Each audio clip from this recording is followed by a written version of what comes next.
JCI ഇന്ത്യയുടെ മുൻ ദേശീയ പ്രസിഡന്റായ എസ് രാജേന്ദ്ര പൈയുടെ സ്മരണക്കായി SR പൈ ഫൗണ്ടേഷനും JCI ഇന്ത്യ സോൺ 19 ചേർന്ന് കണ്ണൂർ മഹാത്മാ മന്ദിരത്തിൽ യങ് സ്പീക്കർ കോൺടെസ്റ്റ് സംഘടിപ്പിച്ചു. Town circle inspector Sreejith Koderi പരിപാടി ഉദ്ഘാടനം ചെയ്തു.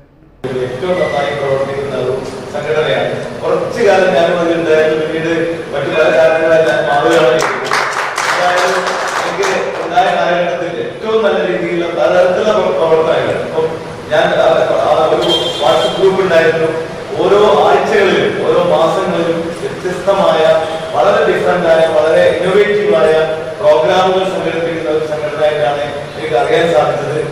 അതിന്റെ ഭാഗമായിട്ടാണ് ഇന്ന് ഇവിടെ ഒരു പ്രസംഗ മത്സരം സംഘടിപ്പിക്കുന്നത്. പ്രത്യേകിച്ചും യുവാക്കളെ ഉദ്ദേശിച്ചുകൊണ്ട് നമുക്കറിയാം, ഇന്നത്തെ കാലഘട്ടത്തിൽ നമ്മൾ ഏറ്റവും ഡൈനാമിക്കായി ഏറ്റവും വളരെ ഇന്നോവേറ്റീവായി മാറിയാൽ മാത്രമേ ഏറ്റവും നല്ല ആളുകളായി മാറാൻ നമുക്ക് സാധിക്കുകയുള്ളൂ. അതിന്റെ ഭാഗമായിട്ടാണ് ഈ ഒരു പ്രസംഗ മത്സരവും കൂടി. കാരണം എവിടെ പോയാലും നമ്മളിന്ന് കമ്മ്യൂണിക്കേഷൻ ഇസ് വെരി ഇമ്പോർട്ടൻറ്റ്.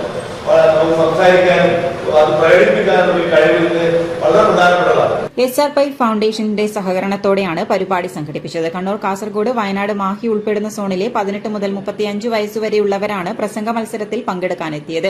ആദ്യം 3 സ്ഥാനങ്ങൾ നേടുന്നവർക്ക് സ്റ്റേറ്റ് ലെവലിൽ ഫൈനലിൽ പങ്കെടുക്കാനുള്ള യോഗ്യത ലഭിക്കും. സംസ്ഥാനതലത്തിൽ വിജയികൾക്ക് 25,000, 15,000 എന്നിങ്ങനെ ക്യാഷ് അവാർഡുകളും ട്രോഫികളും സർട്ടിഫിക്കറ്റുകളും ലഭിക്കും. Zone vice president JC Dileep Kotheri അധ്യക്ഷത വഹിച്ചു. സോൺ പ്രസിഡന്റ് ജസിൽ ജയൻ മുഖ്യാതിഥിയായി. Past zone president Nitheesh V, Sajith Kumar, Alankar Rajesh, Harish V, Shruthi Kishore, Sandeep Shenoy, doctor Megha Pothan എന്നിവർ സംസാരിച്ചു. City news, Kannur.